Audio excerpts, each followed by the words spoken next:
Chapter 120. It took 2 more exhausting days and nights to finish with the local police investigation, but it was good to keep focused and busy. I no longer had any hope of finding Christine or even discovering what had happened to her. I knew it was remotely possible that Schaefer hadn't taken Christine, that it had been some other madman from my past, but I didn't give that possibility more than a passing thought. I couldn't go there. It was too crazy an idea even for me. I had been unable to grieve from the start, but now the monstrous finality of Christine's fate struck me with all of its brutal force. I felt as if my insides had been hollowed out. The constant, dull ache I had known for so long now became a sharp stab of pain that pierced my heart every waking moment. I couldn't sleep, yet I felt as if I were never fully awake. Samson knew what was happening to me. There was nothing he could say, but he made comforting small talk anyway. Nana called me at the hotel, and I knew it was Samson's doing, though both of them denied it. Johnny and Damon got on the phone, and they were both sweet and kind and full of life and hopefulness. They even put Rosie the cat on for a friendly long-distance meow. They didn't mention Christine, but I knew she was always in their thoughts. On our final night on the island, Samson and I had dinner with Jones.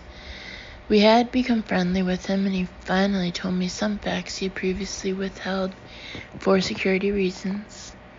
He wanted me to have some closure. He felt I deserved that much. Back in 1989, after joining MI6, Schaefer had been recruited by James Whitehead. Whitehead in turn reported to Oliver Highsmith, as did George Bayer.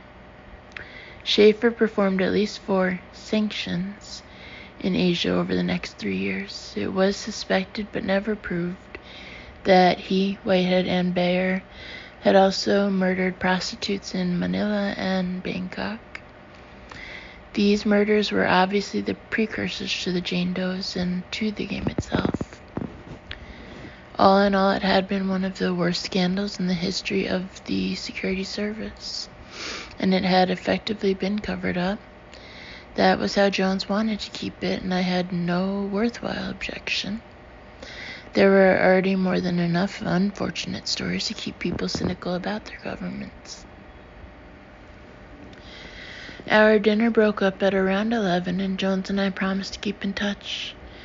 There was one bit of disturbing news, though no one wanted to overstate the significance of it. Jeffrey Schaefer's body still hadn't been found. Somehow that seemed a fitting end. Samson and I were due to catch the first flight to Washington on Tuesday morning. It was scheduled to leave at 9:10. That morning the skies were swirling with black clouds. Heavy rain pounded on our car's roof, all the way from the hotel to the Donald Sangster Airport. School children ran along the side of the road, shielding themselves from the rain with flopping banana tree leaves. The downpour caught us good as we tried to dash out from under the cover of the tin overhang outside the rent-a-car depot. The rain was cool though, and it felt good on my face and head and on the shirt plastered to my back. "It'll be real good to be home," Samson said, as we finally made it to a shelter under the metal roof painted a bright yellow. "I'm ready to go," I agreed. I miss Damon and Johnny and Nana. I miss being home. "They'll find the body," Samson said. "Schaefer's." I knew who you meant. The rain hammered the airport's roof without mercy, and I was thinking how much I hated to fly on days like this. But it would be good to be home, to be able to end this nightmare.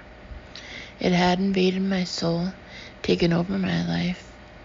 In a way, I suppose it was as much a game as any that Schaefer had played. The murder case had obsessed me for over a year, and that was enough. Christine had asked me to give it up. Nana had asked too, but I hadn't listened. Maybe I hadn't been able to see my life in actions as clearly then as I did now. I was the dragon slayer, and all that meant, the good and the bad. In the end, I held myself responsible for Christine's kidnapping and murder.